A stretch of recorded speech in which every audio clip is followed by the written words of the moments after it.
challenges in following up on cargo compensation claims from your overseas insurer? You can now insure your cargo with your local insurance companies instead of filing similar claims with foreign insurance. When you insure your imports with local insurance, you will save more as you will get more competitive rates, yet you will help build a more stable and resilient economy while also creating job opportunities locally. This message is brought to you by the Intergovernmental Standing Committee on Shipping. Are you facing challenges in following up on cargo compensation claims from your overseas insurer? You can now insure your cargo with your local insurance companies instead of filing similar claims with foreign insurance. When you insure your imports with local insurance, you will save more as you will get more competitive rates, yet you will help build a more stable and resilient economy while also creating job opportunities locally. This message is brought to you by the Intergovernmental Standing Committee on Shipping. Are you facing challenges in following up on cargo compensation claims from your overseas insurer? You can now insure your cargo with your local insurance companies instead of filing similar claims with foreign insurance. When you insure your imports with local insurance, you will save more as you will get more competitive rates, yet you will help build a more stable and resilient economy while also creating job opportunities locally. This message is brought to you by the Intergovernmental Standing Committee on Shipping. Are you facing challenges in following up on cargo compensation claims from your overseas insurer? You can now insure your cargo with your local insurance companies instead of filing similar claims with foreign insurance. When you insure your imports with local insurance, you will save more as you will get more competitive rates, yet you will help build a more stable and resilient economy while also creating job opportunities locally. This message is brought to you by the Intergovernmental Standing Committee on Shipping. Are you facing challenges in following up on cargo compensation claims from your overseas insurer? You can now insure your cargo with your local insurance companies instead of filing similar claims with foreign insurance. When you insure your imports with local insurance, you will save more as you will get more competitive rates, yet you will help build a more stable and resilient economy while also creating job opportunities locally. This message is brought to you by the Intergovernmental Standing Committee on Shipping. Are you facing challenges in following up on cargo compensation claims from your overseas insurer? You can now insure your cargo with your local insurance companies instead of filing similar claims with foreign insurance. When you insure your imports with local insurance, you will save more as you will get more competitive rates, and yet you will help build a more stable and resilient economy while also creating job opportunities locally. This message is brought to you by the Intergovernmental Standing Committee on Shipping. Are you facing challenges in following up on cargo compensation claims from your overseas insurer? You can now insure your cargo with your local insurance companies instead of filing similar claims with foreign insurance. When you insure your imports with local insurance, you will save more as you will get more competitive rates, and yet you will help build a more stable and resilient economy while also creating job opportunities locally. This message is brought to you by the Intergovernmental Standing Committee on Shipping. Are you facing challenges in following up on cargo compensation claims from your overseas insurer? You can now insure your cargo with your local insurance companies instead of filing similar claims with foreign insurance. When you insure your imports with local insurance, you will save more as you will get more competitive rates, yet you will help build a more stable and resilient economy while also creating job opportunities locally. This message is brought to you by the Intergovernmental Standing Committee on Shipping. Are you facing challenges in following up on cargo compensation claims from your overseas insurer? You can now insure your cargo with your local insurance companies instead of filing similar claims with foreign insurance. When you insure your imports with local insurance, you will save more as you will get more competitive rates, and yet you will help build a more stable and resilient economy while also creating job opportunities locally. This message is brought to you by the Intergovernmental Standing Committee on Shipping. Are you facing challenges in following up on cargo compensation claims from your overseas insurer? You can now insure your cargo with your local insurance companies instead of filing similar claims with foreign insurance.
also creating job opportunities locally.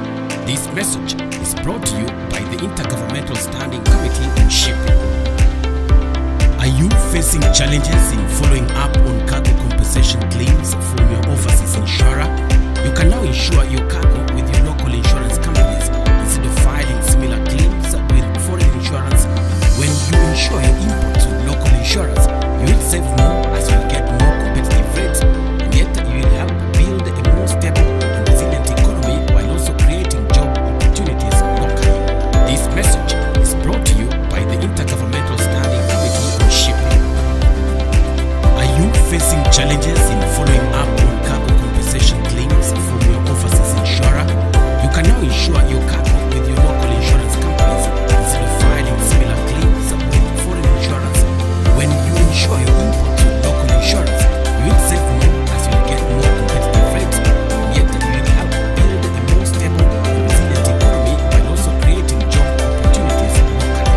This message is brought to you by the Intergovernmental Standing Committee on Shipping. Are you facing challenges in following up on cargo compensation claims from your overseas insurer? You can now insure your cargo with your local insurance companies instead of filing similar claims with foreign insurance. When you insure your imports with local insurance, you will save more as you will get more competitive rates, and yet you will help build a more stable and resilient economy while also creating job opportunities locally. This message is brought to you by the Intergovernmental Standing Committee on Shipping. Are you facing challenges in following up on cargo compensation claims from your overseas insurer? You can now insure your cargo with your local insurance companies instead of filing similar claims with foreign insurance. When you insure your imports with local insurers, you will save more as you will get more competitive rates, and yet you will help build a more stable and resilient economy while also creating job opportunities locally. This message is brought to you by the Intergovernmental Standing Committee on Shipping. Are you facing challenges in following up on cargo compensation claims from your overseas insurer? You can now insure your cargo with your local insurance companies instead of filing similar claims with foreign insurance. When you insure your imports with local insurance, you will save more as you will get more competitive rates, and yet you will help build a more stable and resilient economy while also creating job opportunities locally. This message is brought to you by the Intergovernmental Standing Committee on Shipping. Are you facing challenges in following up on cargo compensation claims from your overseas insurer? You can now insure your cargo with your local insurance companies instead of filing similar claims with foreign insurance. When you insure your imports with local insurance, you will save more as you will get more competitive rates, and yet you will help build a more stable and resilient economy while also creating job opportunities locally. This message is brought to you by the Intergovernmental Standing Committee on Shipping. Are you facing challenges in following up on cargo compensation claims from your overseas insurer? You can now insure your cargo with your local insurance companies instead of filing similar claims with foreign insurance. When you insure your imports with local insurance, you will save more as you will get more competitive rates, and yet you will help build a more stable and resilient economy while also creating job opportunities locally. This message is brought to you by the Intergovernmental Standing Committee on Shipping. Are you facing challenges in following up on cargo compensation claims from your overseas insurer? You can now insure your cargo with your local insurance companies instead of filing similar claims with foreign insurance. When you insure your imports with local insurance, you will save more as you will get more competitive rates, and yet you will help build a more stable and resilient economy while also creating job opportunities locally. This message is brought to you by the Intergovernmental Standing Committee on Shipping. Are you facing challenges in following up on cargo compensation claims from your overseas insurer?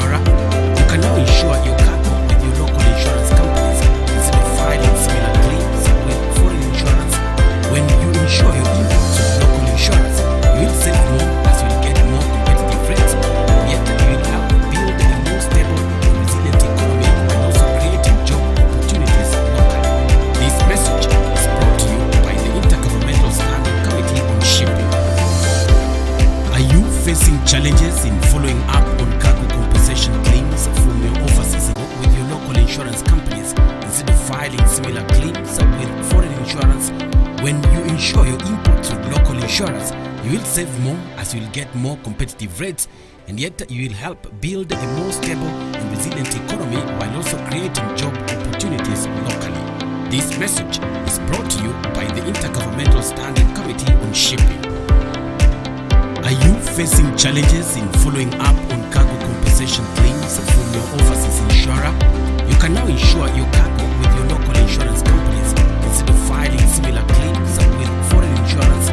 When you insure your imports with local insurance, you will save more as you will get more competitive rates, and yet you can now insure your cargo with your local insurance companies instead of filing similar claims with foreign insurance.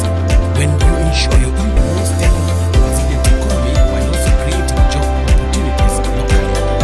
and message is brought to you by the Intergovernmental. Deputy Minister, Are you facing challenges in following up on cargo compensation claims from your overseas insurer?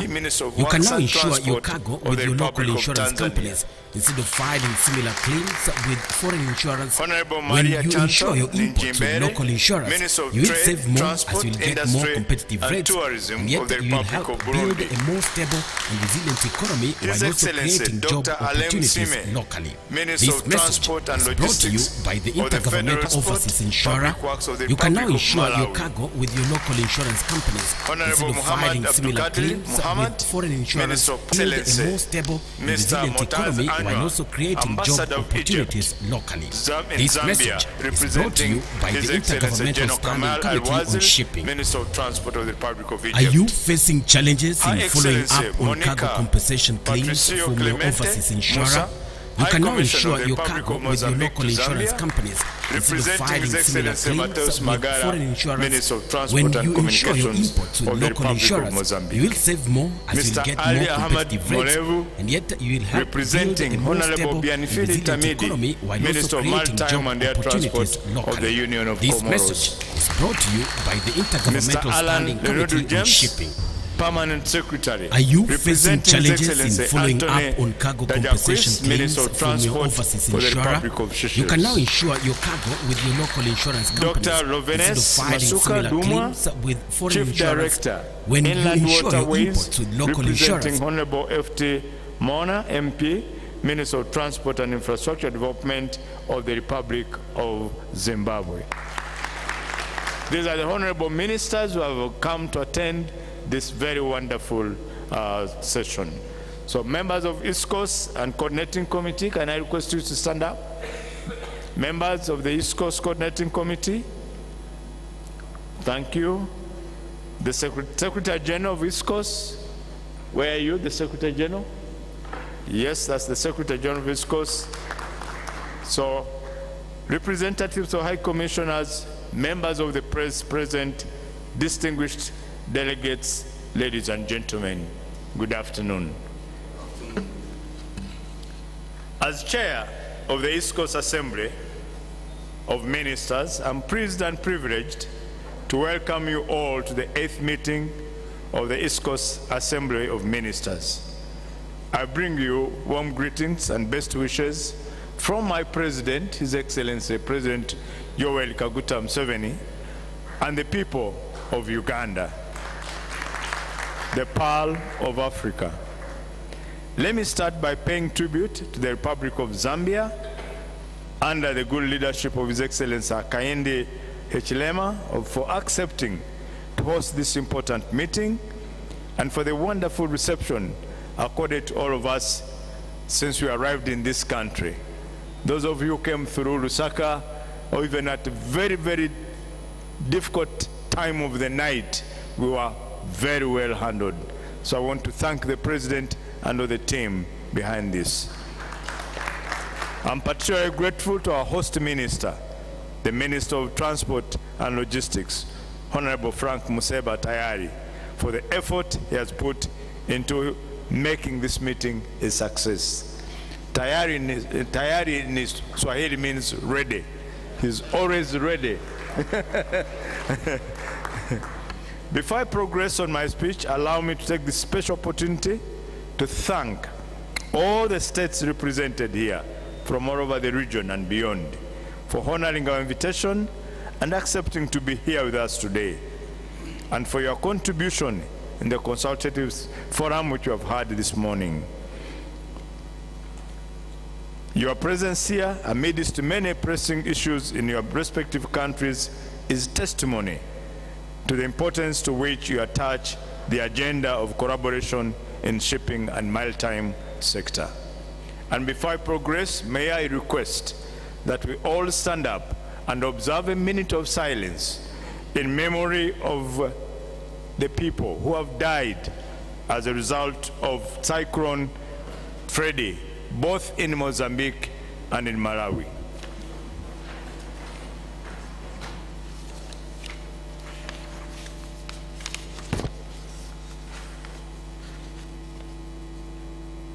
May their souls rest in eternal peace. Honorable members from Malawi and Mozambique, please pass on our regards and condolences to the people of your nations at the loss on your countries, which has been because of this terrible cyclone.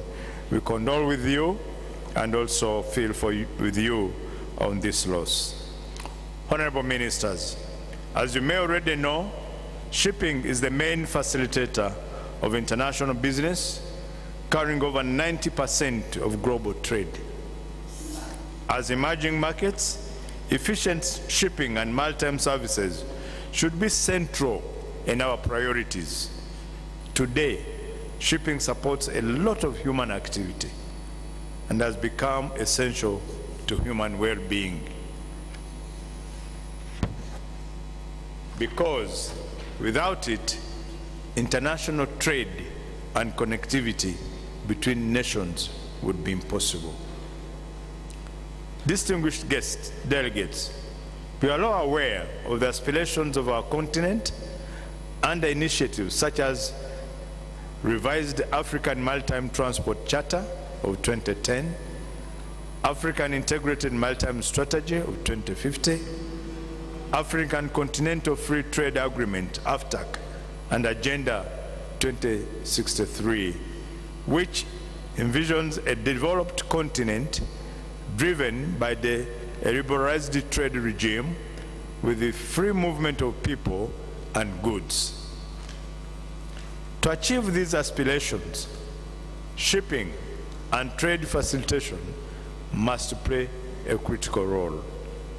I'm happy to note that with ISCOS's expanded mandate covering the Eastern, Northern, Southern Africa, and the Indian Ocean states of Africa, we have a platform that can assist us to contribute positively towards the realization of the African dream. Honorable ministers, ladies and gentlemen, you may recall that at the 7th meeting of the ISCOS Assembly of Ministers of March 2022, we, as Africa and the regional states, decried the lack of sufficient collaboration protocols in this sector, with many of the states pursuing unilateral approaches, which are in most cases very costly and at the same time less effective. And like I said in my letter of invitation to this assembly, our international trade, which is largely transported by sea, is subjected to policies which would better be addressed through our collaboration. So I can't overemphasize the need for us to collaborate in this direction. I also noted that the international nature of shipping and maritime affairs, the technical nature, complexities, and geographical locations of the issues involved, the shared overseas trading partners and regimes, and many other international shipping aspects form part of a compelling reasons for regional collaboration in this sector. Honorable members in the room, that's why you see the response here, as everybody appreciates that we must work together. We must move as a region to be able to make our efforts realistic. Honorable ministers, we know that cargo for the region was still principally transported by foreign-owned carriers. And this is a fact. And as a region, we neither have sufficient control in the movement of our own cargo, nor are we coordinated enough to support each other in this area, exposing us to adverse conditions in trade, in addition to paying out huge amounts of foreign currency.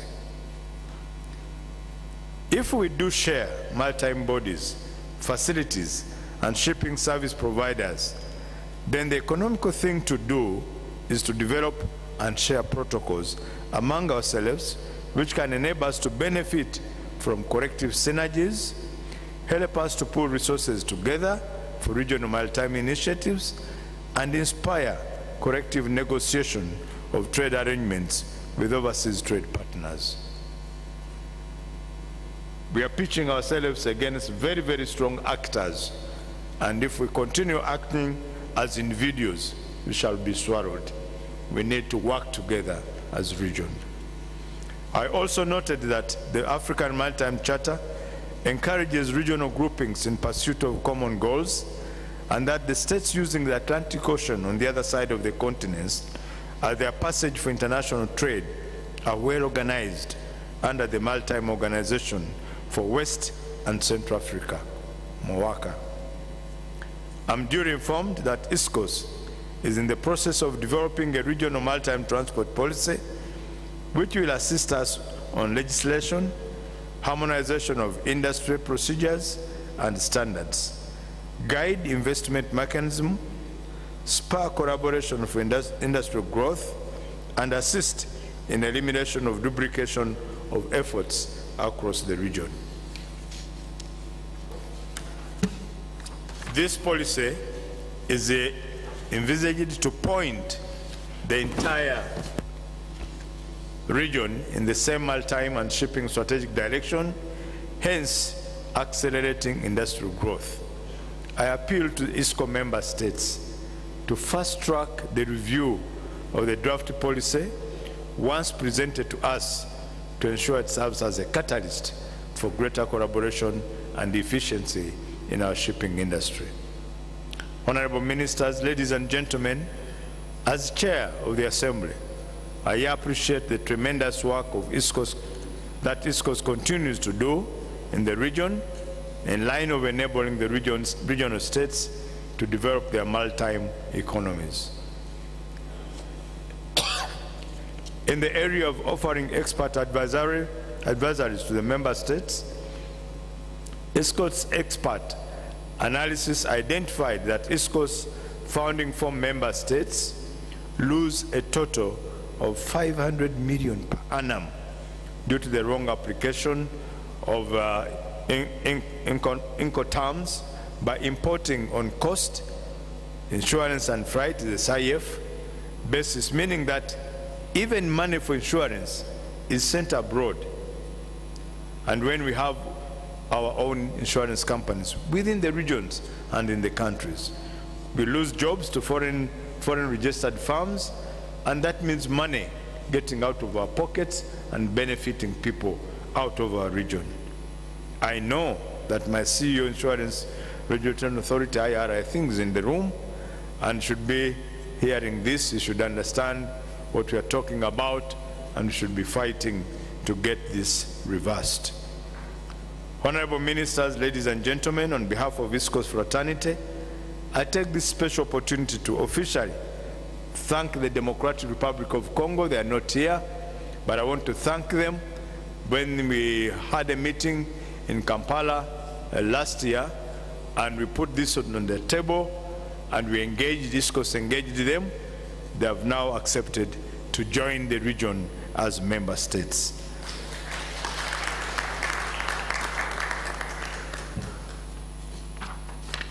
With great honor, I welcome the Democratic Republic of Congo to the ISCOS family.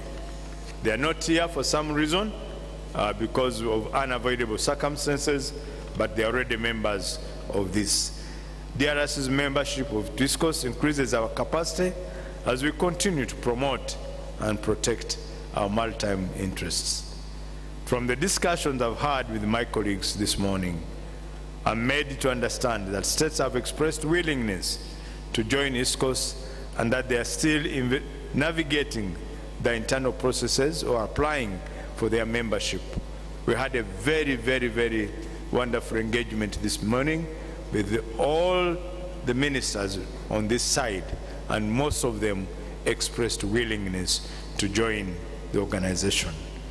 I congratulate these countries for the progress made and appeal to our neighbors who have not made the decision to kindly do so.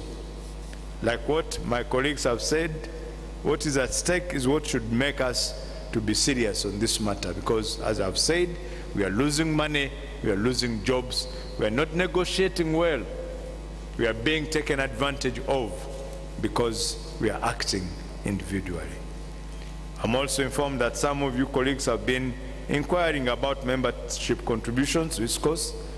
I wish to inform you that ISCOS does not have fixed members' contribution. Members' contributions is decided by members themselves based on programs to be undertaken by the Secretariat as approved by members. I therefore request you to come in the organization and let's decide together, let's move together.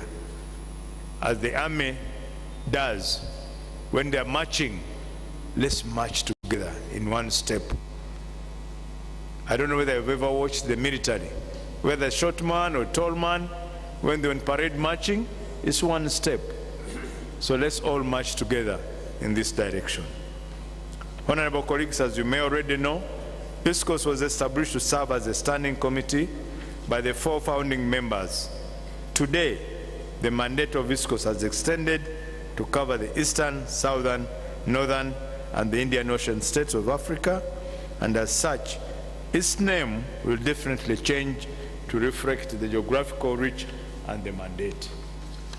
In this regard, I wish to announce that going forward, ISCOS is to be renamed with the approval, which has already, more or less, we have already got, renamed as Maritime Organization of the Eastern, Southern, and Northern Africa, Moesina, after all due process have been followed. So we'll follow all the due process, legal and otherwise, to ensure that the name is encompassing. The reason we are doing this is because we want to get all the membership from the north all the way down south without leaving anybody behind. As I conclude, honorable members, I wish to thank the Secretariat and technical team at the Ministry of Transport and Logistics, Republic of Zambia, for the excellent arrangements for this meeting. Adequate documentation for the hospitality accorded to the delegations. As I said, some of us arrived in Lusaka at 2 a.m. and these people were at the airport, and they made sure everybody was comfortable. So, Honorable Minister, please pass on our appreciation to your team. They have done a great job, and since we arrived in Livingstone, we have been in very, very safe hands. I also wish to thank our technical experts for the depth of issues discussed and for the very good recommendations. Finally, my sincere thanks go to the Coordination Committee for the wonderful preparatory work done for this meeting, and to you, esteemed delegates, all of you, for being part of this great event. With those remarks, it is now my honor to wish this session of the ISCOS Assembly very fruitful deliberations, and request that within your very short stay, some of you can increase the number of days. I understand the minister can give some concessions at your places overboard so that you can stay for more days, but spend more money here anyway. So please, for those times you'll be here, you are kindly invited to visit some of the wonderful sites of this place, and one of them is the Victoria Falls and other areas of attraction in Zambia. Don't go away and you say, I was there. Then what is the evidence? The evidence should be that you visited the Victoria Falls and other places of interest. With those, I want again to welcome you onto this session, and I would like to take this opportunity to invite our host in the region, the Honorable Minister Mwetwa, the Provincial Minister of South Province, to come and welcome us in your region. Honorable Minister, thank you very much, and I wish you the best deliberations.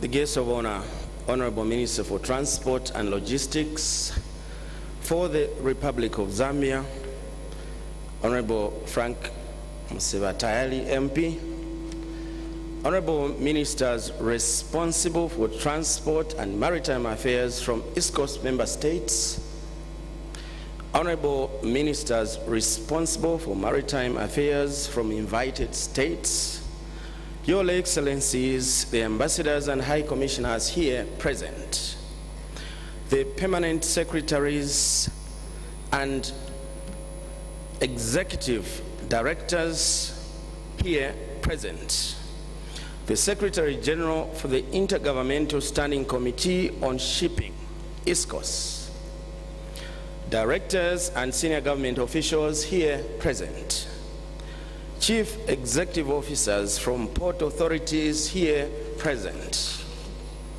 the Chief Executives Officers from professional institutions in the maritime transport and logistics sector, distinguished guests, members of the press, ladies and gentlemen. Good afternoon to you all, and welcome to Zambia. Welcome to the Southern Province. Welcome to Livingstone, our tourism capital.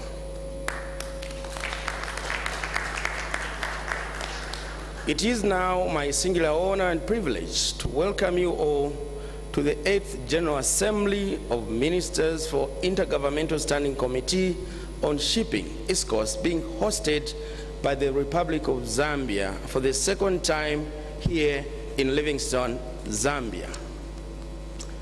Distinguished ladies and gentlemen, on behalf of the government of the Republic of Zambia, I wish to thank you all for finding time to come to Zambia to attend this highly important event, the 8th General Assembly of Ministers for ISCOS.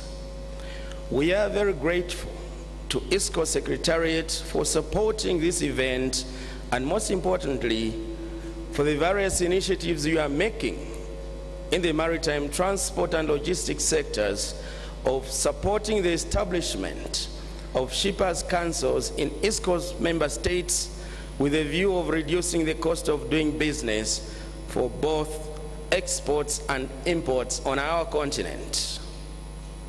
Distinguished ladies and gentlemen, may I take this opportunity to encourage you to continue with the good works you are doing of lifting the socio-economic statuses of our people in our various countries across the African continent. Honorable ministers, distinguished guests, ladies and gentlemen, with these few remarks, I wish you fruitful deliberations ahead and enjoy your stay in Livingstone, our tourism capital. Here in Livingstone, it is beyond the Victoria Falls. There is a lot that you can, for the first time, be able to experience, such as elephant riding, lion walk, cheetah walk, feeding elephants. There is a lot. Here in Livingstone, there is everything you may wish for. May the good Lord bless our great continent. Thank you so much.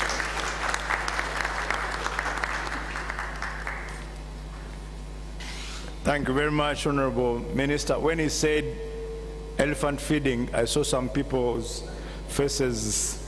Yes, it's true. They have told us you can feed the elephant. You can ride on top of the lion. All that is in Livingstone. Honorable members, we are going to have the honorable ministers making remarks, and I'm sure they're short remarks. We are going to do that in this order. We'll have the minister from Zambia starting, followed by the minister from Burundi, His Excellency the ambassador from Egypt, the minister from Ethiopia, the honorable minister from Kenya, the honorable minister from Tanzania, the ambassador from Mozambique, and the honorable minister from Zimbabwe, in that order. May I now invite the minister of Zambia to make his remarks.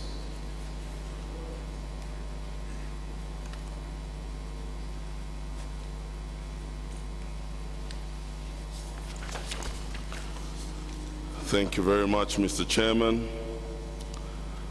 As first Vice Chairman for this Assembly of Ministers, may I take the Chairman's guidance and rely on the protocols already established by going straight into my speech.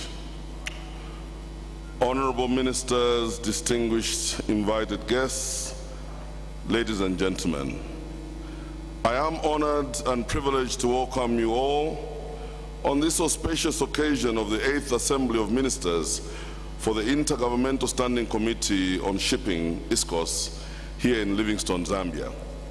You are indeed all welcome to our tourist capital, and I invite you, each one of you, most especially our visitors, to find time from the busy meeting schedule to experience the numerous historical, cultural, and natural heritage sites that the city has to offer, as already alluded to by our provincial minister.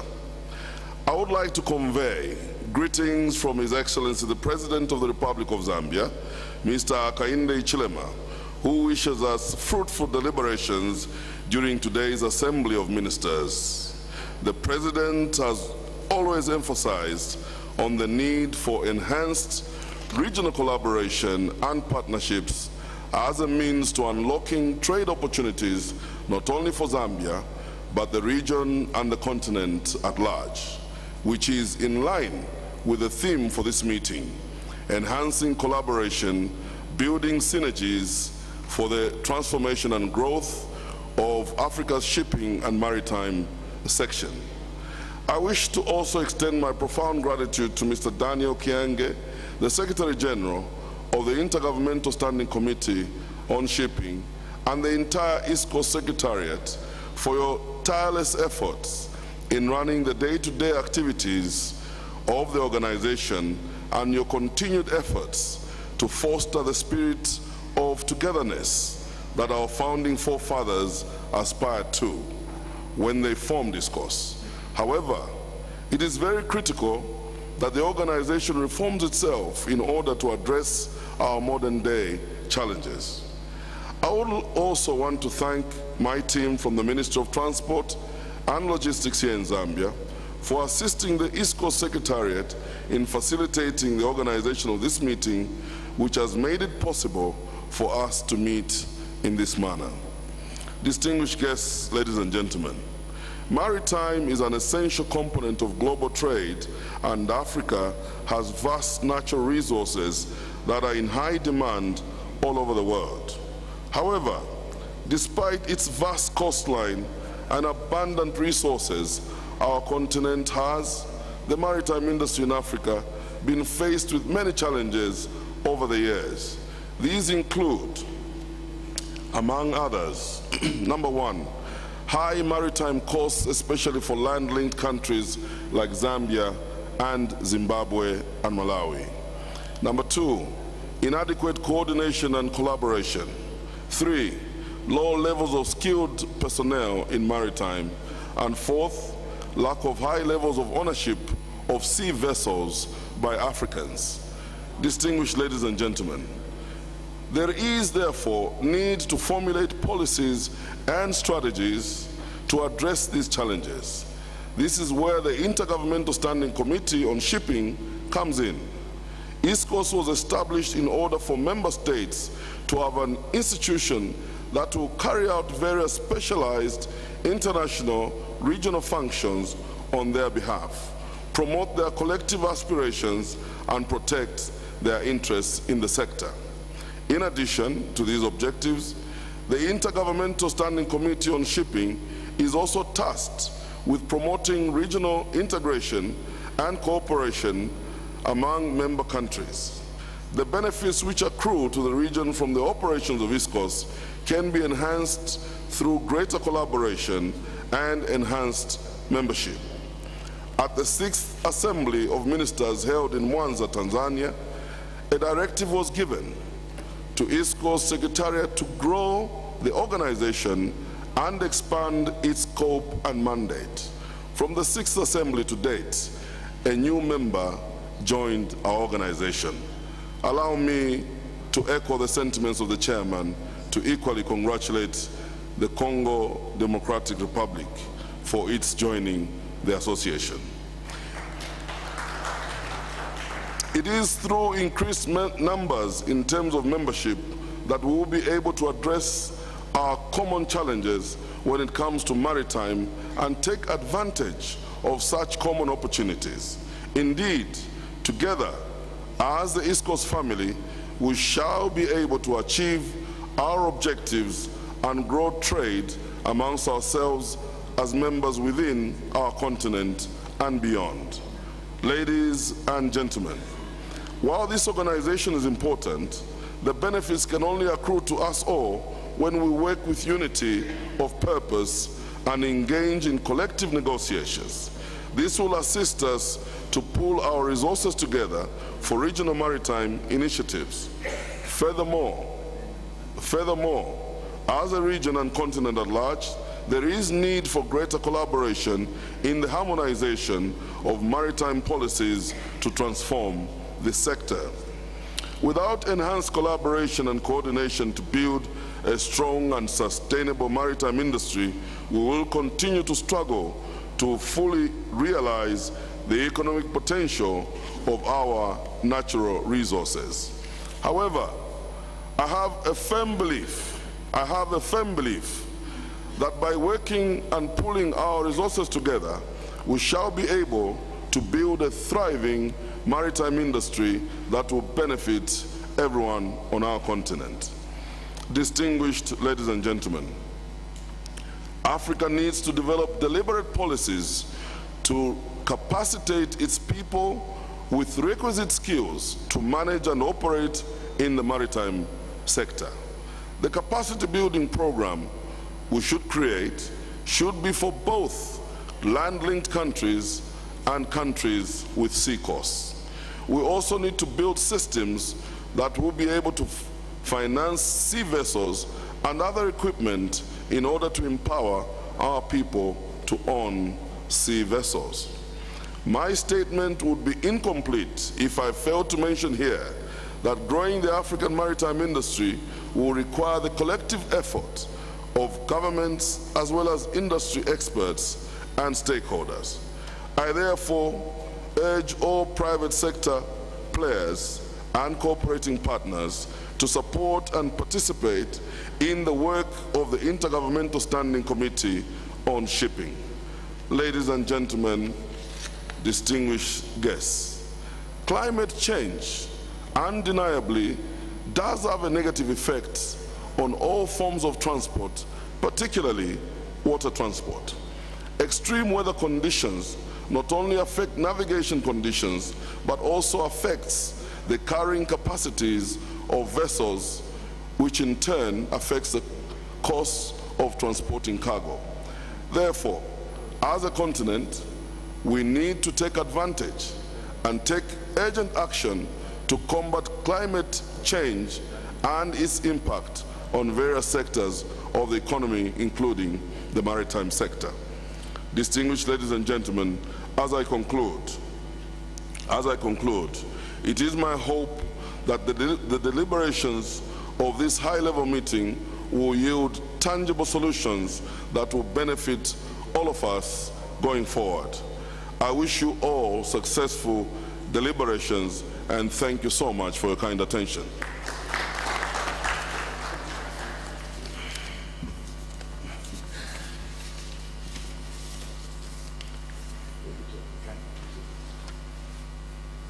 Thank you very much, your Honorable Minister.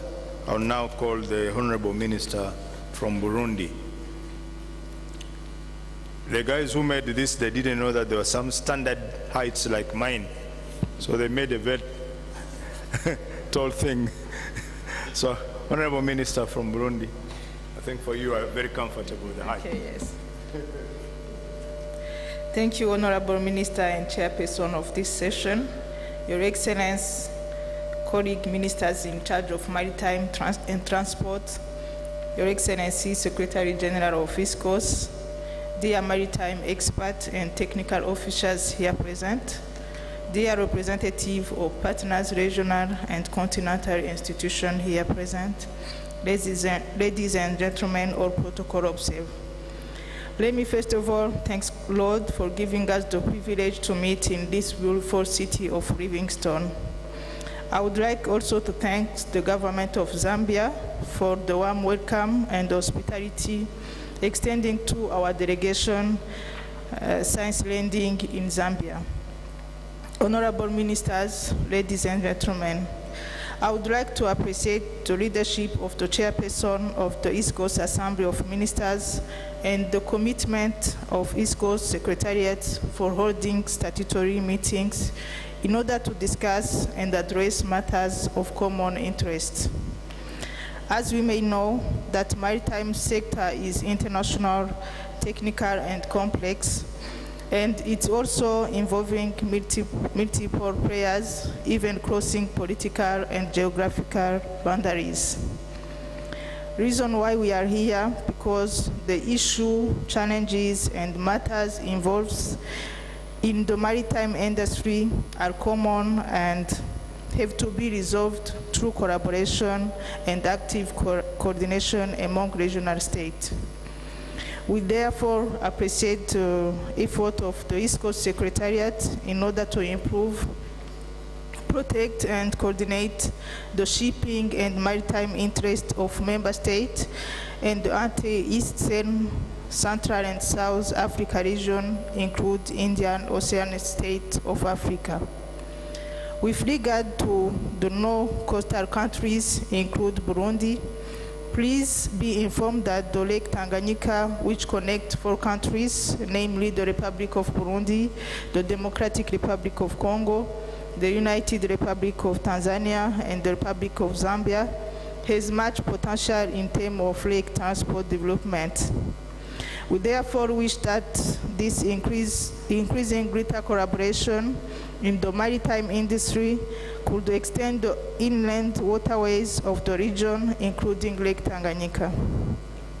This could significantly address issues challenging the maritime transport in the Lake Tanganyika, such as lack of multilateral lake transport agreement among the riparian states to enable the harmonization and standardization of transport policies, lack of proper information sharing between ports and ships during the navigation along the lake.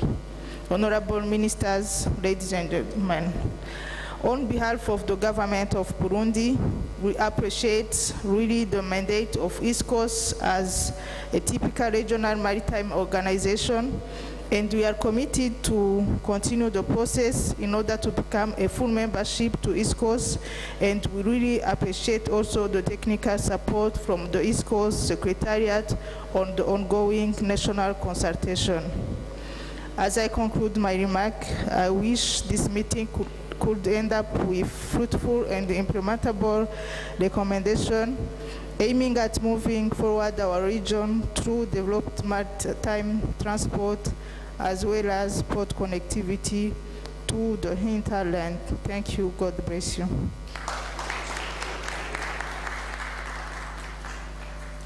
Thank you very much, Honorable Minister from Burundi. May I now invite His Excellency the Ambassador of Egypt.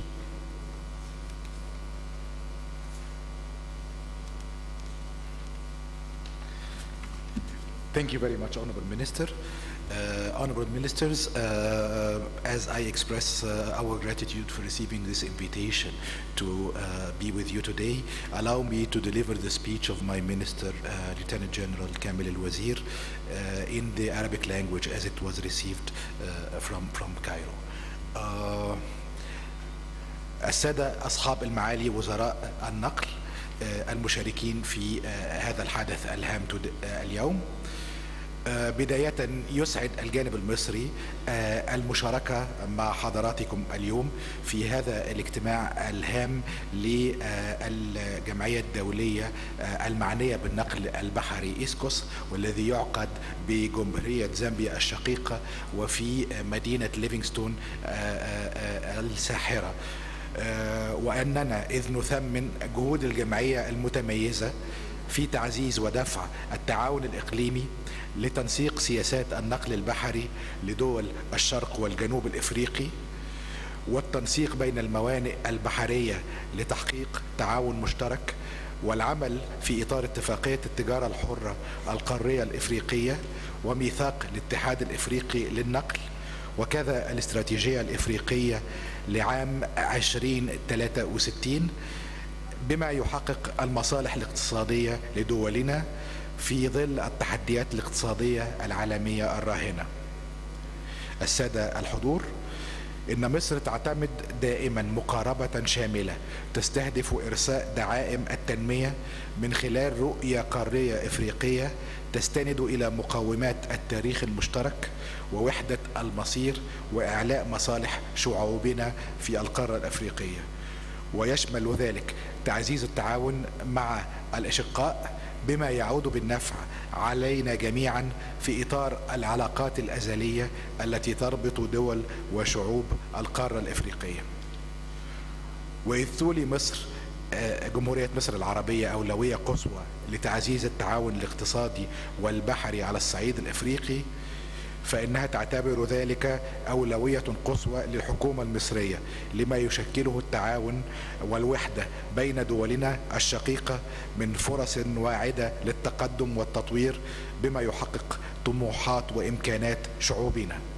وعليه فإن تطوير منظومة النقل البحري الأفريقية وتوافق سياساتها وتكاملها مع استراتيجيات وأهداف وعمل الكيانات الاقتصادية الإفريقية، وبوجه خاص الكوميسا تجمع دول الشرق والجنوب الإفريقي، والاستراتيجية الإفريقية 2063 واتفاقية التجارة الحرة القارية الإفريقية، كل ذلك من شأنه أن يعزز دور القارة الإفريقية وإسهامها في حجم التجارة الدولية.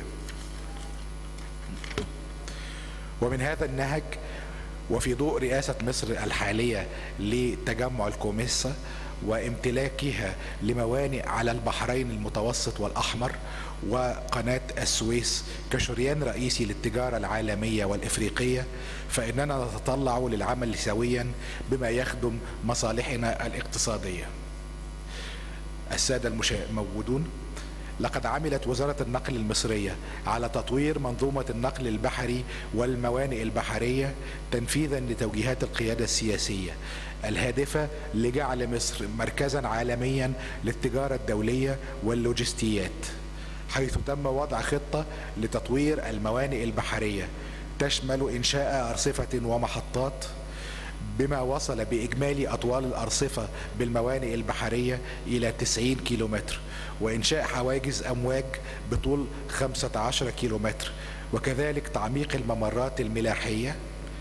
كما تم الانتهاء من تنفيذ عدد من المشروعات وجاري العمل في عدد من المشروعات الأخرى. بالإضافة إلى ذلك تم العمل على تطوير ورقمنة الموانئ المصرية، حيث وضعت وزارة النقل خطة شاملة للتحول الرقمي الكامل وميكنة الموانئ المصرية لتكون موانئ ذكية، بالإضافة إلى تطوير بنك معلومات النقل البحري وإنشاء منصة رقمية موحدة لسياحة اليخوت. وحيث تسعى جمعية إيسكوس الموقرة لتقليل استغلال الناجم عن نقل البضائع الإفريقية على أساطيل أجنبية، فإننا نتفق وهذا الهدف الهام، وكذلك نرى ضرورة تطوير ودعم الأساطيل الوطنية لتحقيق هذا التوازن في المصالح. ومن هذا المنطلق أطلقت وزارة النقل المصرية مبادرة الربط البحري مع الدول الإفريقية، لا سيما دول الشرق والشمال الأفريقي، وتدشين خطوط ملاحية منتظمة لمضاعفة حجم التبادل التجاري من خلال إضافة 10 سفن جديدة للأسطول البحري المصري. وبدأنا بالمرحلة الأولى بتوفير سفينتين، وتم التعاقد بالفعل على بدء التشغيل نهاية العام المقبل. بالإضافة إلى ما سبق، تولي مصر اهتماما كبيرا لمشروع الممر الملاحي بين بحيرة فيكتوريا والبحر المتوسط، في ضوء الأهمية الاستراتيجية لهذا المشروع ودوره الهام في تحقيق التكامل الإقليمي ومساهمته في أجندة إفريقيا 2063 للبنية التحتية، وهو يأتي في إطار المبادرة الرئاسية للبنية التحتية في القارة الإفريقية بمشاركة مصر كدولة راعية للمشروع.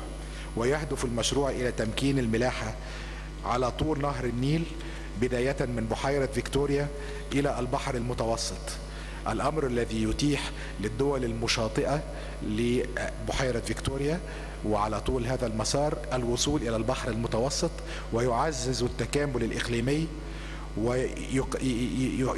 ويقصر الطريق لربط دول حوض نهر النيل والدول الحبيسة داخل القارة التي لا تطل على بحار أو محيطات. كما أود أن أؤكد أن وزارة النقل المصرية على أتم الاستعداد لتقديم كافة أشكال الدعم الفني وتبادل الخبرات في كافة المجالات، وليس فقط في مجال النقل البحري، مع الأشقاء في القارة الإفريقية لتحقيق أهداف شعوبنا المشتركة في التنمية. وختاما أتمنى أن يكلل الله مجهوداتنا جميعا بالنجاح، وأن نتمكن من تحقيق ما نسبو إليه من تطور لما فيه الخير لقارتنا الحبيبة.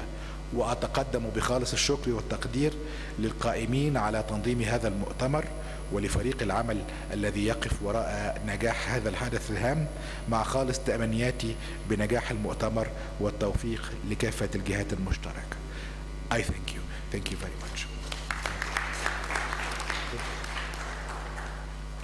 Thank you, Excellency. May I now invite the Honorable Minister from Ethiopia to make your remarks. Thank you, Mr. Chairman. Honorable Minister of Works and Transport of the Republic of Uganda and Chairman of this Assembly, Honorable Provincial Minister of Southern Province, Honorable Frank Musa, Minister of Transport and Logistics of the Republic of Zambia, Honorable Ministers, Honorable Representative of Nations, all protocols observed, ladies and gentlemen. Ethiopia, as the largest land-linked country, heavily rely on the neighboring countries, particularly Djibouti, for its seaborne maritime import and export trade. As a government, we have placed many measures to mitigate the shortcomings arising from being a land-linked nation. Such measures include interland transport infrastructures development such as road, rails, dry ports, and free trade zones. Likewise, the government of Ethiopia has put in place policy measures which help to dictate and control the seaborne trade of the country. On such important sessions, certainly would be the introduction of FOP directive in 1992. The two entities which were assigned to oversee the implementation of the directive were National Bank of Ethiopia and the Ethiopian Shipping and Logistics. The government has been providing unwavering support to the growth and development of maritime industry, particularly Ethiopian shipping and logistics. ESLC, Ethiopian Shipping and Logistics, was established in 1994 with 5 vessels and merged with maritime transit service and dry port service enterprise in 2011 to form end-to-end and multimodal logistics service.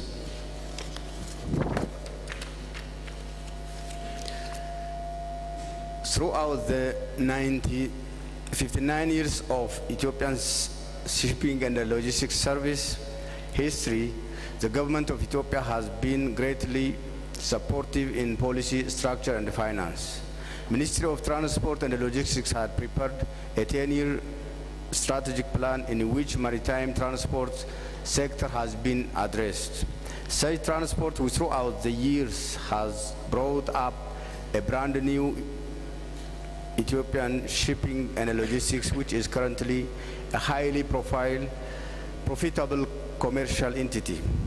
At this point in time, Ethiopian shipping and logistics has 10 cargo vessels, 9 multi-purpose vessels of 28K deadweight, and 1 ultimate bulk carrier of 64K deadweight. Based on the market share, ESL sits on 17 out of the top 20 global multi-purpose vessel operators. The company is now implementing a strategy to replicate such achievement on the dry bulk market sector in the coming 3 years. ESL chartered more than 40 vessels a year with average deadweights of 53K. Owns 576 heavy trucks and expanding more on yearly basis. Owns 8 dry ports throughout the country. It runs maritime training center. Earns 57 billion revenue in the year 2021-22. Few and summarized benefits of operating national shipping carriers. Consolidate of national containerized shipments, which enables us to have profound bargaining power on sea freight and service delivery over the monopolistic few giant shipping companies. Consolidation of yearly bulk commodity like fertilizer and coal shipments of the country. This helps to create platform for the planning and organized transport arrangements, starting from the load port to the discharge port and further to the warehouse of end customer. An operation of such big economic scale brings in comparative sea freight threat, enhanced port performance such as zero demurrage, organized hinterland transport management, which efficiently utilizes the limited resources and provide timely delivery to the end users. Implementation of end-to-end and multimodal transport system, which enables to clear a container from Djibouti within 5.6 days on average. This less than the grace period of 8 days. Delayed payments arrangement, which helps the consigned to settle sea freight payment after the cargo arrived in dry ports. For corporate customers and the government institutions, payment could be even be sometimes delayed for months. Local currency usage, bank only pay 50% of sea freight for containerized shipment. This allows better management of foreign exchange during chronic times. It helps the local maritime insurance companies to flourish. Overall, the advantage and the benefits of operating on national carriers, which Ethiopia is now reaping, is what ISCOS is standing for, as stated on its vision and mission. So ISCOS' effort to bring such benefits to the region is a coordinated and structured manner, opens the opportunity for Ethiopia to work closely for the mutual benefits of all connected. So we Ethiopians know the benefits of marching together. So as I would like to reassure you that Ethiopia is ready to march together. I thank you.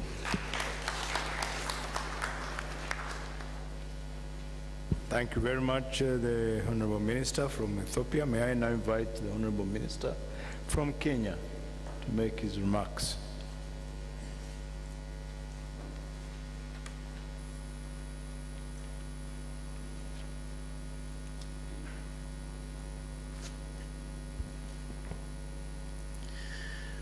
The Minister of Works and Transport, Republic of Uganda, Honorable General Edward Katumba, who is also the chair of ISCOS, Minister of Transport and Logistics, Republic of Zambia, Honorable Frank Tayali, who is also our able host in this country, the Deputy Minister, Republic of Tanzania, Honorable Fred Atupele Mwakitebe, and I also want to agree to keep the protocols, our SG and members, distinguished ladies and gentlemen.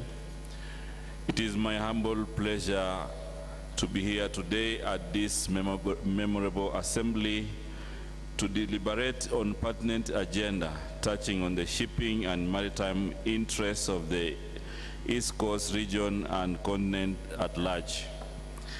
I would like at the earliest onset to take this opportunity on behalf of the Republic of Kenya and on behalf of President Dr. William Samoei Ruto to appreciate and acknowledge the Republic of Zambia through the Minister Honorable Tayali for hosting the 8th Assembly meeting and for the hospitality accorded to me and my delegation. I also wish to convey my gratitude to the Zambian people for the wonderful hospitality accorded to all of us gathered here. The formation of ISCOS by states in the region was out of the realization and need to have coordinated approaches on matters of shipping and maritime transport.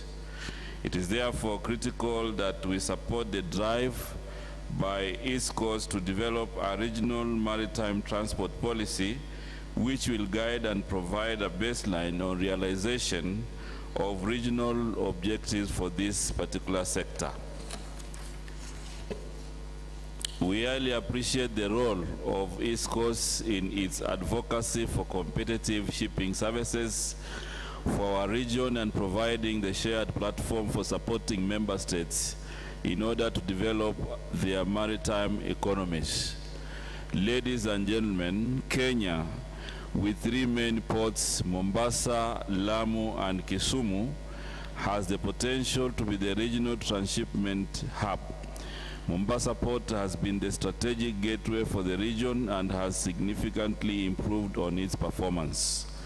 Lamu Port has the potential to be the regional transshipment hub due to the depth of the harbor at 15 meters with 3 operational berths at the moment. The port has so far received 4 ships for containers. Kisumu Port is fully operational. The port will be a gateway to landlocked countries once the standard gauge railway to Kisumu from Naivasha is completed. The new Kipevu oil terminal, which is an offshore island facility at the port of Mombasa, was completed in January 2022. It is currently the largest of its kind in Africa, offering a total length of 707 meters and 4 berths, and designed to greatly alleviate the demanding Kenya's oil transportation and increase the port's oil handling and storage capacity for Kenya and its neighbors.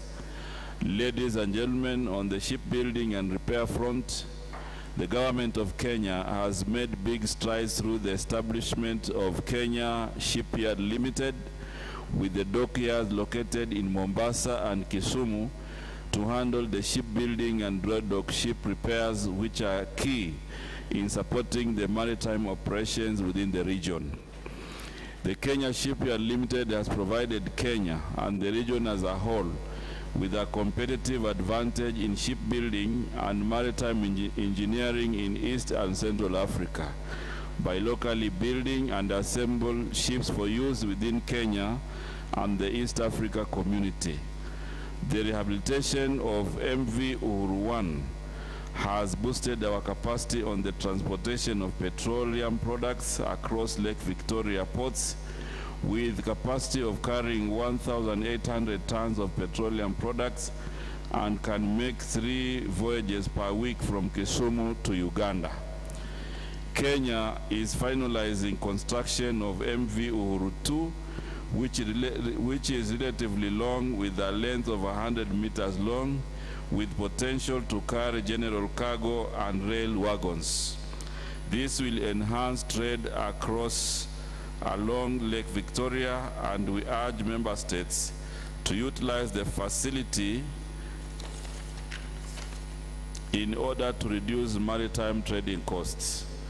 Honorable members, on maritime safety and security, the Kenya government has built 5 search and rescue centers in the 5 riparian counties along Lake Victoria. This is geared towards enhancing safe operations of vessels by responding to accidents and incidents. This will adequately increase safety across the lake. As we move from land to water to exploit the blue economy, Kenya places great emphasis on its human resource training for sustainable growth of the maritime industry. Towards this end, the government of Kenya has prioritized transformation of the Bandari Maritime Academy into a regional center of excellence for maritime skills development, not only for Kenyan market, but for the regional and global levels. I urge member states to pursue the harmonization of training curriculum and the mutual recognition of certificates from the maritime education training institutes in the region. Ladies and gentlemen, I wish to take this opportunity on behalf of the government of Kenya to encourage and to tell you that Kenya has endorsed its candidate, Ambassador Nancy Karigitu, who is with us here, Ambassador Nancy Karigitu, the Special Ambassador for Blue Economy and Maritime. We have endorsed her for the position of International Maritime Organization Secretary General, making her the only female and African candidate for this important position. Ambassador Nancy Karigitu has been a key figure at the International Maritime Organization and the African maritime sector, championing not only Kenya but Africa's blue economy agenda as a whole. A win for Kenya will definitely be a win for Africa. Kenya wishes to humbly request for your support to deliver this important seat to reinforce Africa's position in the global maritime and shipping sector. Honorable members, finally, I wish to urge the member states represented here today to extend their unwavering support to ISCOS to excel as it continues to realize its objectives for the greater good of our continent. I thank you for your attention, and thank you very much, Zambia, for hosting this particular conference. Thank you very much. Thank you very much, the Honorable Minister from Kenya. May I now invite the Honorable Minister from Tanzania.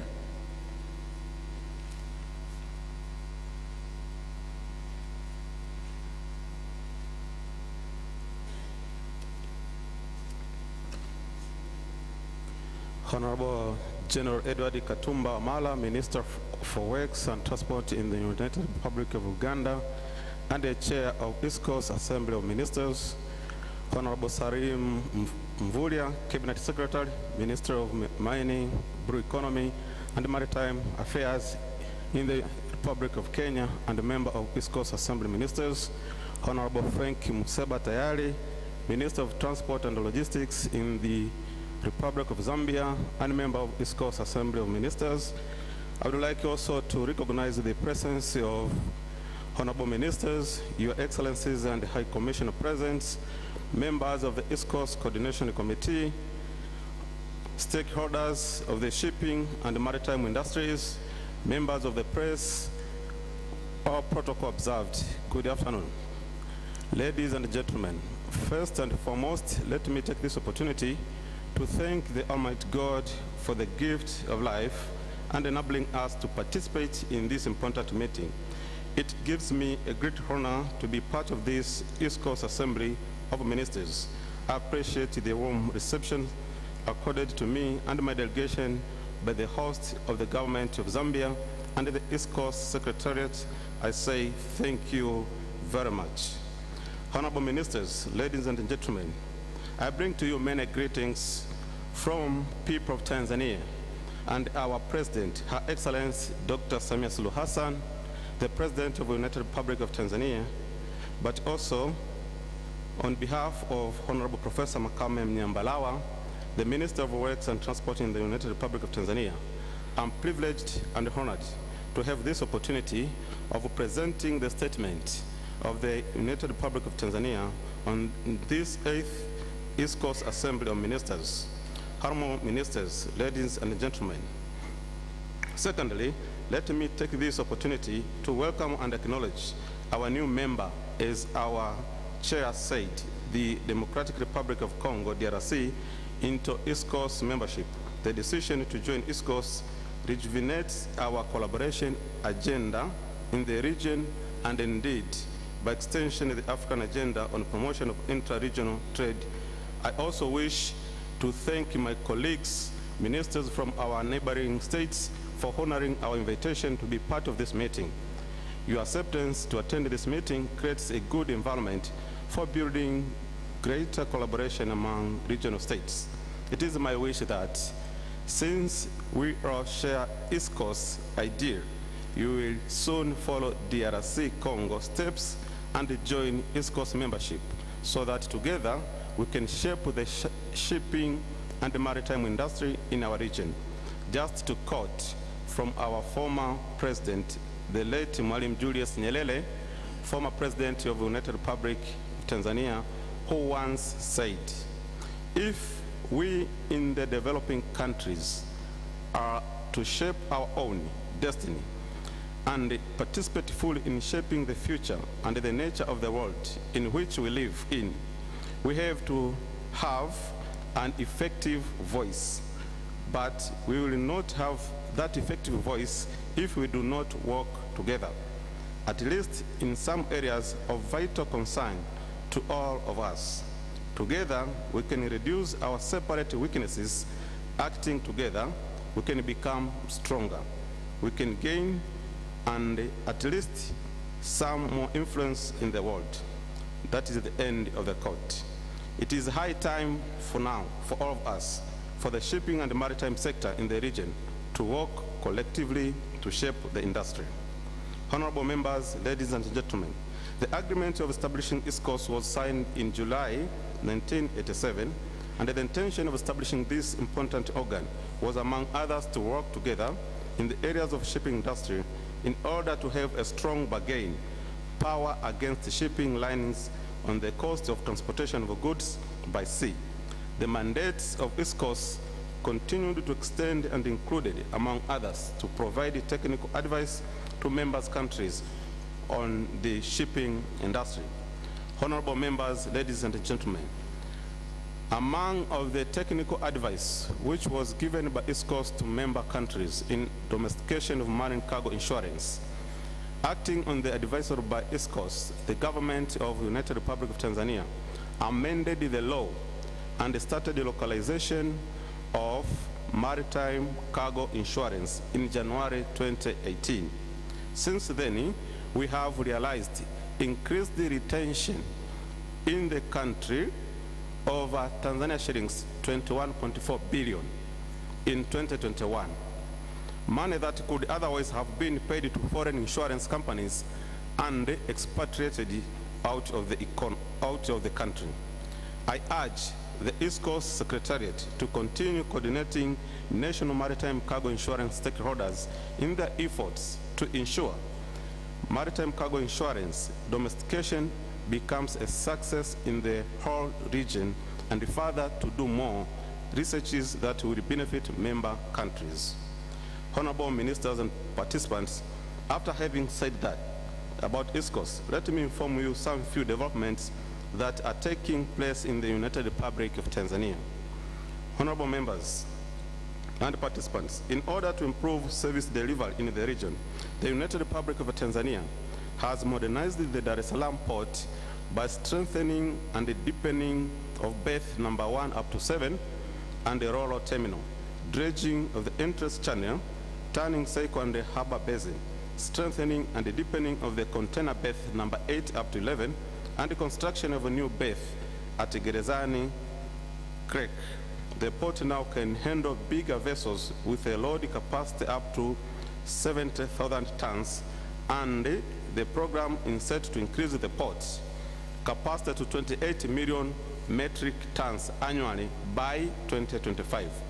To move the cargo from the port, United Republic of Tanzania is constructing standard gauge railway from Dar es Salaam to Mwanza, branching from Tabora to Kigoma, and from Isaka to Keza, connect to Burundi, Rwanda, and the DRC. Currently, we have signed the contract of standard gauge railway, more than $10.3 billion, which is equivalent to 23 Tanzanian shillings. United Republic of Tanzania has also upgraded and renovated Tanga port. Thus, ships are able to anchor at berth, unlike before when they used the load and discharge at outer anchorage. The port capacity has been enhanced to handle more than it was, to tune of 3 million metric tons from the previous capacity of 750,000 metric tons. Mtwara port was also expanded to be able to accommodate bigger ships. All these investments are made to increase the capacity and efficiency of Tanzanian ports so as to benefit the United Republic of Tanzania and the entire region. Distinguished ministers, ladies and gentlemen, before I conclude my speech, I wish to assure members once again that Tanzania, as a coastal state, is fully committed to providing passage for transit goods, cargo, to and from land-linked states, not only as an obligation, but also for cardinal and brother relationships with neighboring states in the spirit of greater regional collaboration in shipping and maritime affairs. Distinguished ministers, ladies and gentlemen, I wish to express my gratitude to the ISCOS Coordination Committee for the proper preparation of this meeting. I also wish to congratulate Secretariat for the programs which have been implemented and urge them to continue implementing the program agreed upon at the regional level. I congratulate and appreciate Uganda as chair for steering the organization well. I appreciate you, Honorable Minister, for the work well done. Finally, I would like to thank the host country, Zambia, for the warm reception and for hosting us. And lastly, my counterpart ministers and other dignitaries for finding time from your busy schedule to attend this meeting. With these few remarks, I thank you for your attention and once again pray for the successful meeting. Asanteni sana kwa kunisikiliza.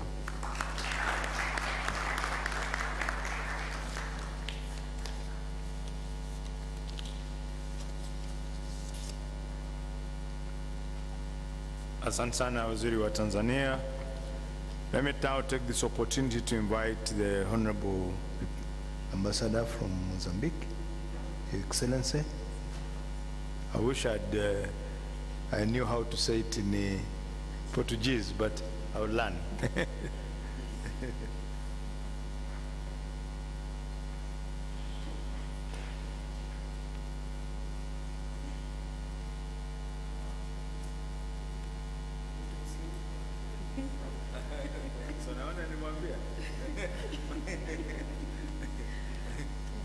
can speak from the side. It doesn't move.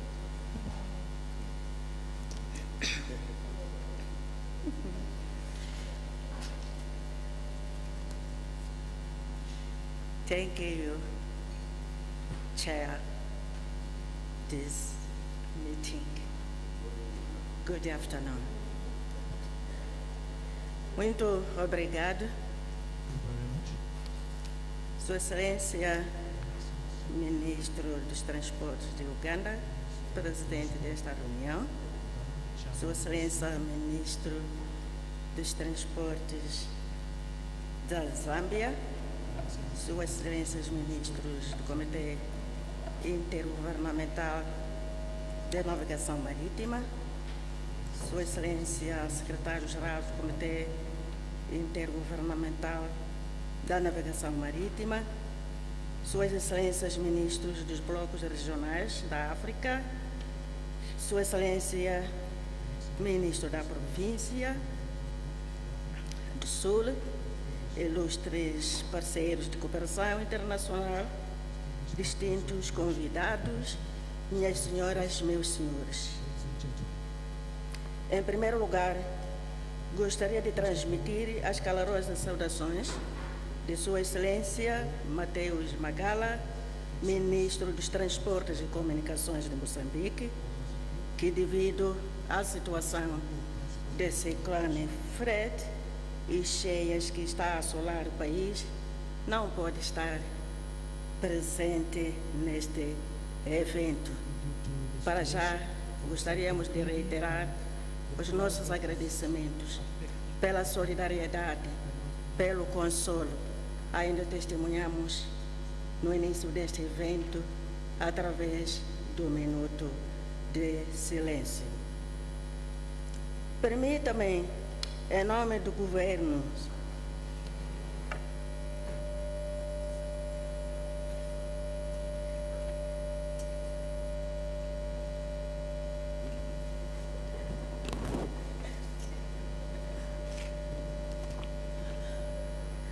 mais uma vez, muito obrigada por aumentar a altura. Permita-me, em nome do povo, de Sua Excelência Felipe Jacinto Nunes, Presidente da República de Moçambique, apresentar saudações a todos os participantes desta reunião da Assembleia dos Ministros do Comitê Intergovernamental da Navegação Marítima. Saudamos e apreciamos profundamente o convite que nos foi endereçado pelo Secretariado do Comitê Intergovernamental de Navegação Marítima para a nossa participação neste importante evento. Agradecimento especial apresentamos aos organizadores deste prestigiado evento, que constitui uma plataforma para a troca de experiências entre os diferentes especialistas em matéria de atividade marítima no nosso continente.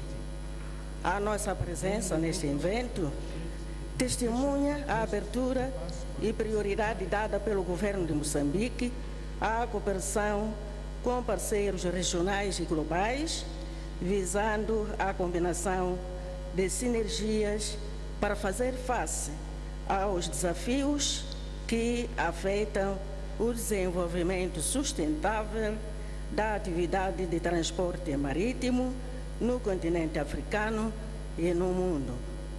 Minhas senhoras, meus senhores, Moçambique possui um enorme potencial para o transporte marítimo, dada a sua localização geográfica, com vasta extensão de cerca de 2.700 quilômetros de costa, onde foram construídos portos estratégicos para a logística nacional e regional, em particular para os países da região austral da África, sem acesso direto ao mar. O país partilha ainda o Lago Niassa com Malawi e Tanzânia. Dos portos moçambicanos, estende-se uma vasta malha de ferrovias e rodovias que servem à logística nacional e às importações e exportações dos países da região, tornando o país num nó logístico estratégico para o desenvolvimento do transporte marítimo na costa oriental da África. Só no ano passado, os portos moçambicanos manusearam cerca de 56.453.200 toneladas, cerca de 51,4% desta carga estava em trânsito de ou para os países da região. Esta cifra reforça o papel de Moçambique no acesso dos países vizinhos ao mar. Ciente deste papel estratégico de Moçambique na logística da região, estamos a investir profundamente na ampliação e modernização das infraestruturas ferroportuárias, ao mesmo tempo que estamos a reestruturar os nossos corredores de desenvolvimento para que se tornem espaços de oportunidade para a industrialização, comércio, desenvolvimento da agricultura e outras atividades que explorem o potencial aí instalado para gerar emprego e renda para o desenvolvimento econômico nacional e regional. O debate sobre o desenvolvimento do transporte marítimo é de extrema importância, se tomarmos em conta que cerca de 90% do comércio internacional da nossa região é assegurado pela via marítima, o que nos impõe responsabilidades acrescidas na criação de condições necessárias que garantam o desenvolvimento sustentável desta atividade. A necessidade do Comitê Intergovernamental da Navegação Marítima prestar especial atenção sobre as atividades marítimas prende-se igualmente com as recentes descobertas de grandes quantidades de reservas de recursos naturais no mar em muitos países do nosso continente, estando Moçambique a viver esta promissora realidade. Neste contexto, esta organização é desafiada a expandir a sua atuação para além da navegação marítima, para incluir estratégias conjuntas que permitam o estabelecimento de sistema de transporte e logística sustentável para atender às necessidades da exploração dos recursos naturais no mar. Para além do crescimento e diversidade das atividades no mar, o transporte marítimo é permanentemente desafiado pela necessidade de segurança e preservação do meio ambiente marítimo. O terrorismo, que infelizmente já constitui uma realidade na costa oriental da África, exige uma abordagem integrada, ao mesmo tempo que concertamos as nossas estratégias para a implementação das conversações da Organização Marítima Internacional sobre a preservação do meio ambiente marítimo. O governo de Moçambique vê este fórum como uma janela de oportunidade para a capitalização das ações no nosso país, para alavancar o transporte marítimo nacional e internacional, numa altura em que decorrem esforços para a revitalização da cabotagem marítima nacional. Para a materialização deste objetivo do governo de Moçambique, estamos a implementar reformas profundas para atrair investidores para operar o transporte marítimo nacional, um ramo de atividade com um enorme potencial no país e múltiplas vantagens competitivas. Na componente lacustre, é com enorme satisfação que vamos colher desta prestigiosa audiência as experiências dos países irmãos das repúblicas do Quênia, Tanzânia, Uganda, no uso tripartido do Lago Vitória, por forma a replicá-las no uso sustentável da navegação do Lago Niassa. Reiteramos o nosso reconhecimento e encorajamento dos esforços do Comitê Intergovernamental da Navegação Marítima no desenvolvimento do transporte marítimo, na perspectiva da consolidação deste bloco regional, visando fazer face aos desafios impostos pela conjuntura global que vivemos. Ciente das vantagens deste Comitê Intergovernamental de Navegação Marítima, gostaria de expressar a abertura de Moçambique em continuarmos a trabalhar com todos os países membros desta organização na promoção de boas práticas para o desenvolvimento harmonioso do transporte marítimo da região oriental e austral de África. Igualmente, reiteramos a nossa disponibilidade em trabalhar com o ISCOS no sentido de iniciar o processo de adesão de Moçambique a este organismo. De imediato, queremos assegurar que está disponível uma equipe de técnicos moçambicanos para junto do secretariado do ISCOS para preparar o processo de adesão do país como membro de pleno direito deste estratégico fórum. Terminamos agradecendo a presença de todos, formulando votos de francos e frutuosos debates no quadro do fortalecimento e dinamização da atividade de transporte marítimo no nosso continente. Muito obrigado pela atenção. Thank you for attention. Merci beaucoup. Asante sana kunisikiliza. Zikomo kwambiri.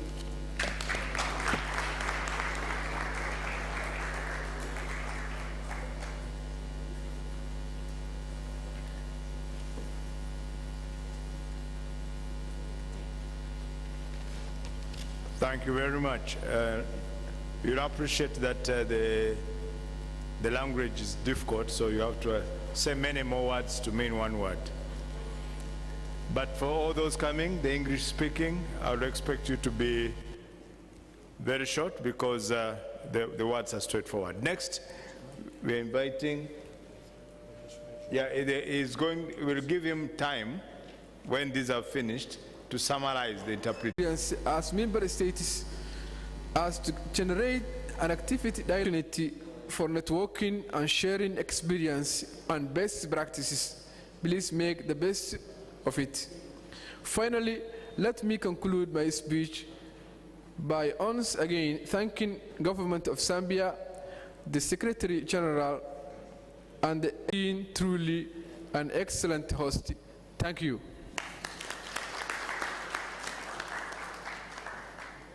Thank you very much, Honorable Minister from Somalia. Now, Madam Nancy, just come and tell us who you are and what you want us to do. Okay? Thank you, Excellency. Thank you, Chair. In the interest of time and taking cognizance that it's almost 2 p.m. Almost 2 p.m. I will try to be as brief as possible and also to adopt the protocols that have been already established so that I can save you time. But allow me to register my appreciation to the ISCOS partner states and friends for organizing this very important meeting, but equally important for giving me this chance and opportunity to speak to you and share a few of my thoughts as a candidate, as explained by my minister.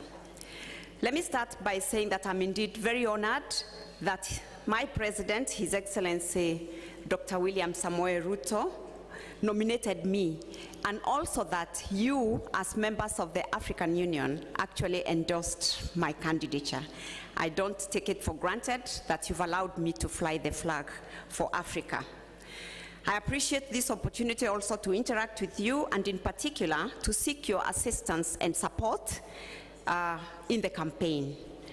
First of all, to contextualize, IMO. What is IMO? It's the United Nations specialized agency established in 1948 and has been in operation since 1958.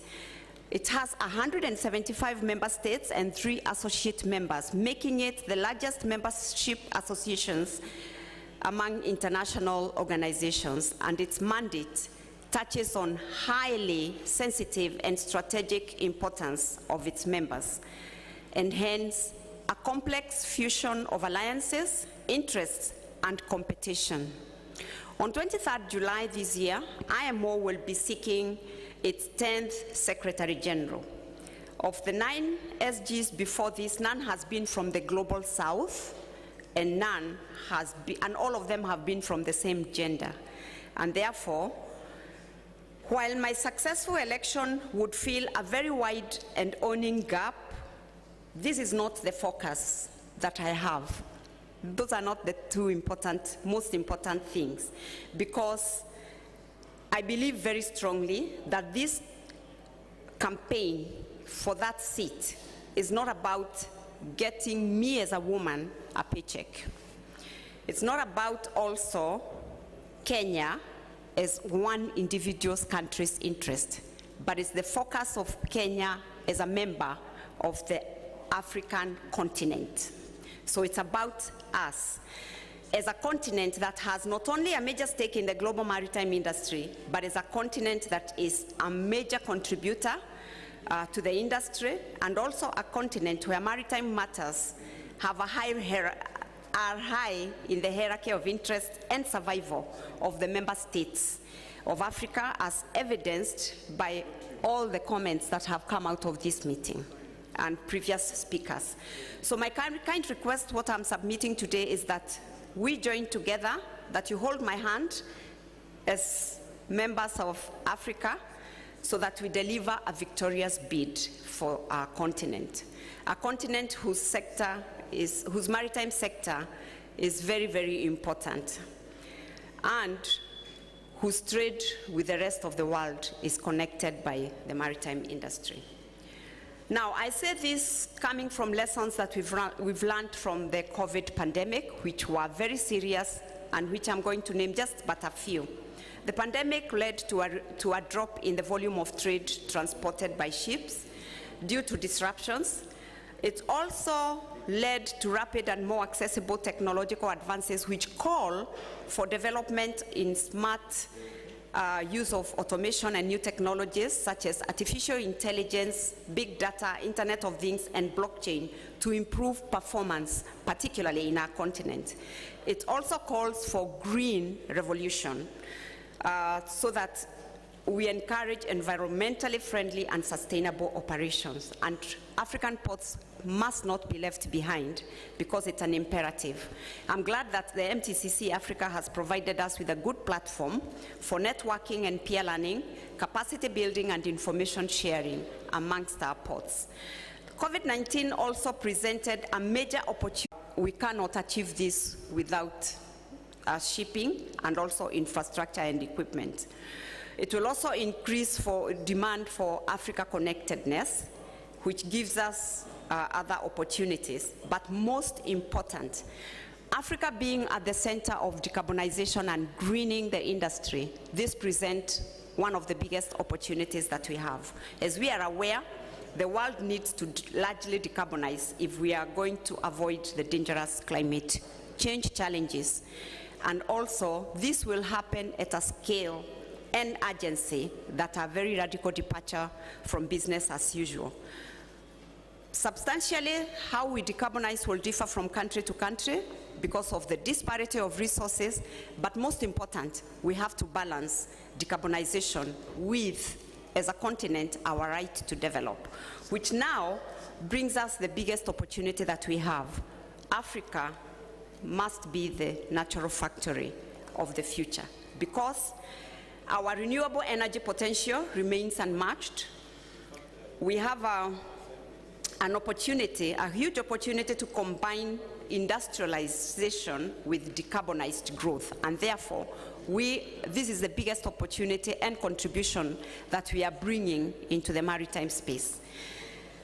Why am I saying this? 7 of the 10 sunniest countries in the world are based in Africa, which is a tremendous asset for solar energy and green fuels, which are now the move into the future. We also are home to 10% of the global potential for hydropower, not to mention the wind power potential. And therefore, we have a platform to industrialize without stressing the environment. But our costs are very high for production, and because of this energy potential, this is why we will be looking for coming to Africa to produce the goods of the future. We have great advantages also in this, and I'm telling you this so that we see what we are contributing to the IMO and to the global maritime community. It's not just the fact that we are producing somebody. Our demographics are our biggest asset because we have the world's highest population of young and very talented people and a high number of... I've got 5 pillars for my candidature, and I'm going to list them very, very quickly. One is to restore multilateralism within the IMO discussions. The second one is continued modernization of the IMO, both at the Secretariat, to bring linkages to the IMO and the UN, and also ensure increased participation of and involvement of the Global South within IMO discussion and decision making. The prospective member states will sign recommendations because they are not bound by the resolutions because they are not yet member states, but they are going to take home recommendations from this August House, and then those will enable them to engage their countries in order for them to make either resolution to join the organization or to whatever way they will go. So that's what we are going to do, and that's what is happening now. All the members who have attended are signing recommendations. The member states have signed resolutions, but they will also issue a joint communique. We are going to issue a joint communique together as the member states, and that will be organized by the Secretariat. Now, I'm going to invite the Secretary General to give a vote of thanks, and then after that, I'll close the session. Thank you.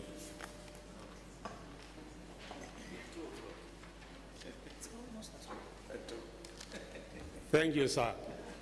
In the interest of time, I want just to write on the existing protocols to sincerely take this opportunity to thank each and every one of us, starting with the honorable ministers, for finding time from your busy schedule and coming to be with us in this very important meeting. I also equally want to take the opportunity to thank and appreciate our members of the technical committee and the coordination committee for the work they have done to make this event a success. Special thanks also to my colleagues at the Secretariat for what they have done to make this event a success.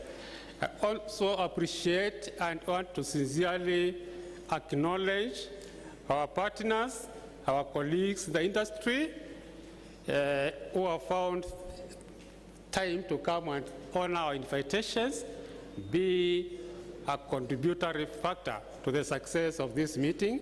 And I want to appreciate a few whom I have seen CEOs are representing their countries in their organizations in this event, starting with Alex Bonye, the CEO of Uganda Shippers Council. I appreciate you, sir. Mohamed Abdul Rahim, Higher General Chair of Red Sea Ports. He has been with us since Monday for the technical teams. I also appreciate Fred Miller, Managing Director, Zambia Railway Limited. Clement William Kamendo, Chair of Tanzania Shippers Council. Chris Chikulungu, Vice Chair of Zambia Shippers Council. Trabole Regional Manager, SAMSA, South Africa, and also representative of the AMA in this forum. Dr. Tumaini Rumo, Acting Principal,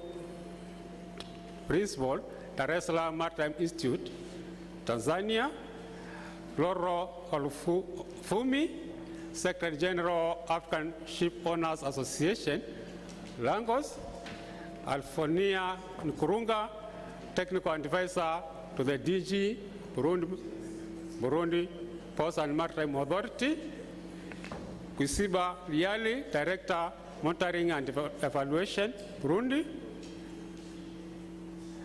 Al-Anj Ibrahim Rubega, Chief Executive Officer, Kampala, Chief Executive Officer of Insurance Regulatory Authority, Uganda, Robert Mutonga, Chief Executive Officer, Zambia Shippers Council, Lydia Ngugi, Project Aid, Maritime Technology Cooperation Center for Africa, Walzen Kasa, Deputy CEO, Ethiopia Shipping Services, Dr. Okongo Flori, Executive Secretary, Central Corridor, and all the other participants who I might not have mentioned, but are part of this important meeting. Feel appreciated, be part of us. We have collaborated with you before, and we want to appreciate your collaboration as we go forward. Equally, I want to appreciate members of the press who have been here to cover the event, the hotel management for hosting us since we started our engagement in this facility, the government of Zambia, of course, just to echo what the chair said, we have been taken care of, and I believe I have not received any complaint from any of my delegates. So, Zambia, Honorable, and through you, His Excellency, we appreciate the host extended to us in this area. On behalf of the Secretariat, I also want to ride on what the Chair said, to extend our condolences and our prayers to our brothers in Mozambique and Malawi. Actually, because of that, the Minister was cancelled his trip. He was to be part of this initiative. And therefore, we want to tell our brothers in Malawi and Mozambique, we are in our prayers, you are in our hearts, and we are praying and trusting that God will be able to heal those countries. Now, before I finish, I would just want to say one word, and this could be our takeaway from the Secretariat. We are all being taught by our principals that shipping is big business. You know that around 11 trillion tons of cargo were transported globally. And out of that, African contribution is very minimal. Even our own cargo to and from is carried by ships and shipping lines operating or registered outside this country. We also know that there is around 1.9 million people working as seafarers in the industry. Philippines, for instance, has around 380,000 seafarers with a population of around 115 million. Africa, we are talking of a population of close to 1.4 billion people, but our share in this important industry is very minimal. The seafarers in Philippines brought home close to 6.5 billion annually. They bring home 6.5 billion in terms of foreign currency. Africa, I don't know how much we are bringing. So as we leave this place, a question to me and you is, what can I do to make a change? What can we do to make a change? we cannot continue doing business as usual. Something must be done by me and you. And our Clario as ISCOS, let's join hands, let's see what we can do to change the situation in this area. We are crying of unemployment. Statistics are indicating that we have a serious shortage of seafarers. In fact, in the next 3 years, it is projected that we could be having around 89,510 people required to work in the maritime sector. How many of these are we producing as Africa? That should be our takeaway as we leave this place. Otherwise, I want to sincerely wish you traveling masses as you go home. Those of you, all of us living today, may God be with you as you travel. Those of us who are remaining behind, as the minister said, let us try to sample Livingstone and by extension Zambia. Victoria Falls is around, and I believe many other places. Don't be bored. Be part of this encourage. And the minister has also invited us for a boat tour. If you are interested for that, kindly make sure you get in touch with us.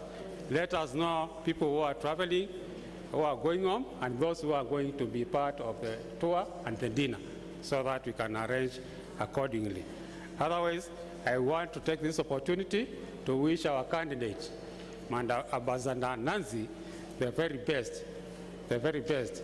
If you get this thing, I know ISCOS we are covered, Africa we are covered. We pray for you. God bless you. Asante sana. Thank you very much, the Secretary General. Honorable members, honorable ministers, again, I want to pass on behalf of the Secretariat and the ISCO. As a chair, I want to thank you. Thank you for your patience. Thank you for honoring the invitation. This meeting would have been useless if you had not come to attend. So I want to thank you very much. I talked about our CEO in charge of Insurance Regulatory Authority, who should be helping ISCOS to deal with the international shipping. May I introduce Mr. Kadunabi Haji? Maybe just for recognition, you can put off your mask a bit. Yes, ISCOS, you should deal with him closely to help you with the issues to do with the insurance for our cargo. Secretariat, I think the ball is in your court. We have all talked. We have cajoled the members. Let us sing together under the sun. Oh, one strong Zambia, praise to thee. Oh, one strong and free.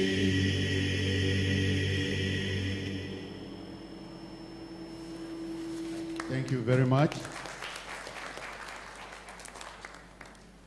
We may all take our seats. We allow the high table to proceed, being led by the chair and the host minister for lunch. And as they will be going out, the secretariat have courtesies to extend. So by the door, we will ask that all protocol officers, on behalf of your ministers, you be nearby to receive the courtesies of the secretariat. After the high table has moved, we will have the coordinating committee, which is the front row, to leave. But as you'll be leaving for lunch, you'll be given a slip that will allow you to have access to lunch and all the other delegates. But we will be going according to the rows. After the first row, we'll have the second row, then the third, and so forth. Please, let's be orderly. We let the high table leave first. Thank you so much.